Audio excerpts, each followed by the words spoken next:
This episode of Bullet Heaven was made possible by Mindware.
Anyone who has ever played the original Darius in arcades knows that a multi-monitor setup can really enhance a horizontal shooting game.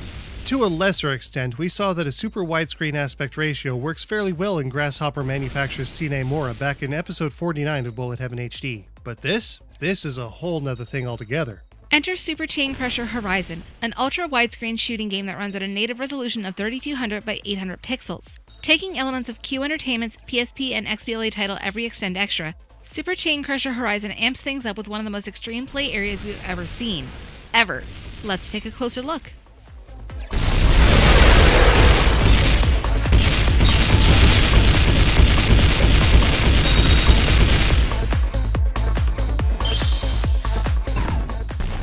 The word gimmick is often tossed around when extreme features are implemented into a traditional gameplay style. Again, Darius also had an ultra-widescreen presentation, but it played more or less exactly the same as a regular side-scrolling shooter in the end.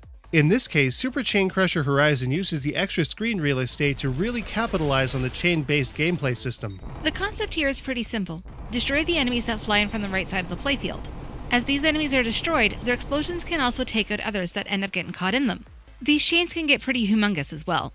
As is the case with other games such as Every Extend Extra and Chain Blaster, knowing how each stage's foes behave and travel is essential for getting through Super Chain Crusher's stages more efficiently. Going about this in Super Chain Crusher's two main modes is a very different process from one another.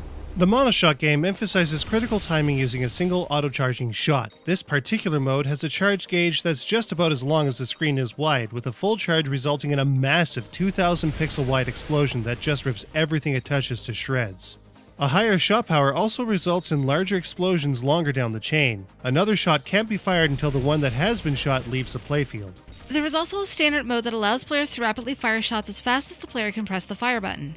With no charge shot and only small explosions as a result of enemy destruction, maintaining chains in this mode is considerably more difficult. In both cases, every time a shot is fired, there is a decent amount of recoil that will fling your ship back a little ways, and this is the feature that requires a little care. There is an energy field on the left side of the playfield that, if collided into, will destroy you dead. Poof. But this energy field also serves as a net for enemies that players happen to miss. The more that are missed, the greater the chance for collisions, since less of the playfield is available to move within. Some larger foes can knock these ensnared enemies away though, which can free up a decent amount of additional space. In any case, movement is fairly slow and deliberate, but has both digital and true analog support. Super Chain Crusher Horizon also takes an interesting stance on multiplayer, since its gameplay is asymmetrical. The second player, while the first player uses a keyboard or controller, uses the mouse to control a spherical craft that can distribute additional targets that can be used to further chain enemies together. The controls are a little slippery since the craft will move to where your cursor is positioned and the mines dropped follow the velocity of the craft, but the concept is pretty novel.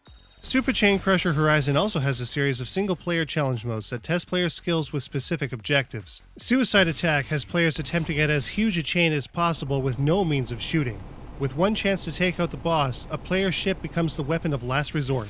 A fast-paced, high-speed drive mode has players take out fast-moving chains with a multi-shot ship, and the slow-speed drive mode is a timed score attack that can result in some truly insane combos. Super Chain Crusher is a pretty fun game with a looping 7-stage set that can go as far as players can. Achievements exist for reaching Wave 100, but it comes with a pretty serious catch. 2 monitors are absolutely needed to properly play. The alternative is to use third-party software that resizes and downgrades the resolution into faux full screen. It's both complicated and convoluted, but workable with the right amount of patience. A 4K monitor could, in theory, hold the game on a single screen though. On the whole, it's pretty okay, fun and easy to grasp, even if it is ridiculously imbalanced in favor of the player, and of course multi-monitor dependent by default. There are also a couple of neat scoring mechanics too.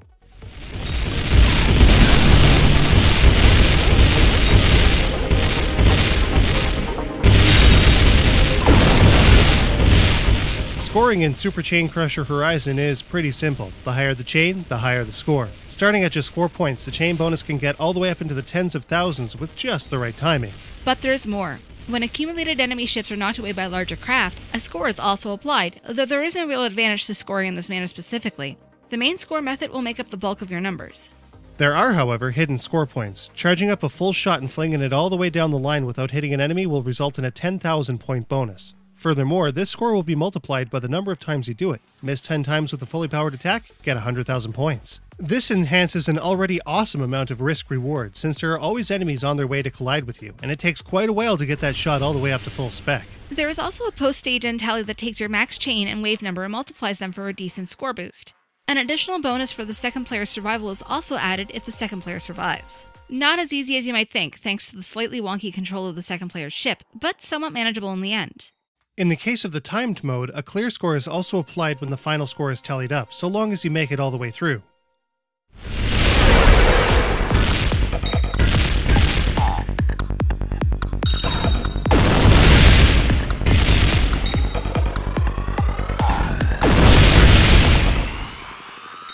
One thing that was actually quite a nice surprise is Super Chain Crusher's presentation, which starts with a solid pixel art sprite foundation, then adds some seriously neat high-res backdrops and some great sound and tunage.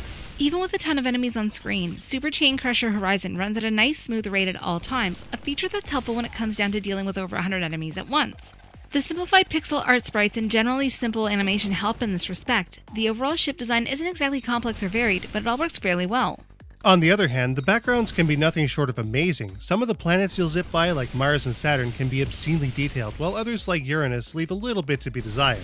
There are places where you can spot seams in the starfield as well, but on the whole, Super Chain Crusher Horizon looks pretty snazzy. The sound is also pretty great, with an awesome, pulsing Eurotrance setlist by Logic Bomb setting the tone. The sound effects are functional and, for the most part, great.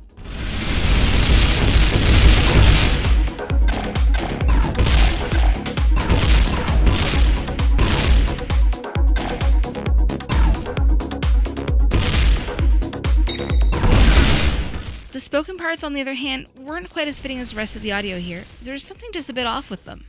Super Chain Crusher also has a number of unlockables and extras. In addition to the extra modes of play that open up, a music mode allows players to listen to all of the Logic Bomb tracks used in the game. These tracks open up once players hear them as the game progresses. Achievements are also unlockable in both the DRM free version and the Steam versions, giving players even more goals to surpass. The barrier of entry to this game can be sticky and the concept relatively simple, but with fairly fun gameplay, some good risk-reward in the scoring, and a pretty good presentation, Super Chain Crusher Horizon is a game to take note of. But how does it stack up? Let's take a look.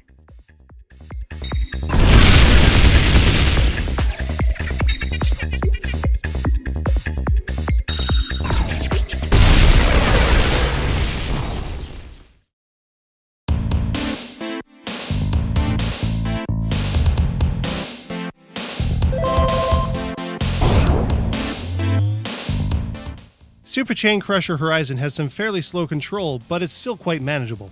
Mouse control for player 2 is also a little on the iffy side.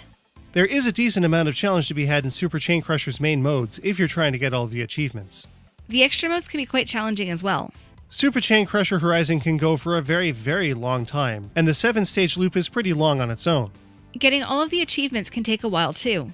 While the player sprites are mostly devoid of animation, the enemy set pieces as a whole work well in Super Chain Crusher Horizon. The backgrounds are pretty amazing though, with a ton of detail in some of the planets. Logic Bomb's OST is fitting and sets a good pace for the game on the whole.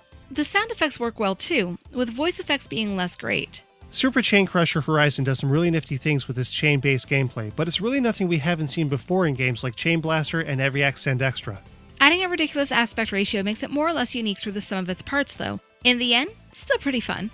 Super Chain Crusher Horizon is a game that may have a high barrier of entry with the need for a multi-monitor setup or complicated software workarounds, but in the end turns out to be a pretty fun title that can be a pretty cathartic one once a massive chain gets going. It's certainly worth a look at the very least. Super Chain Crusher Horizon gets a 3.75 out of 5. You can get a copy of Super Chain Crusher Horizon on Steam and other services such as Desura and Playism today for about $15.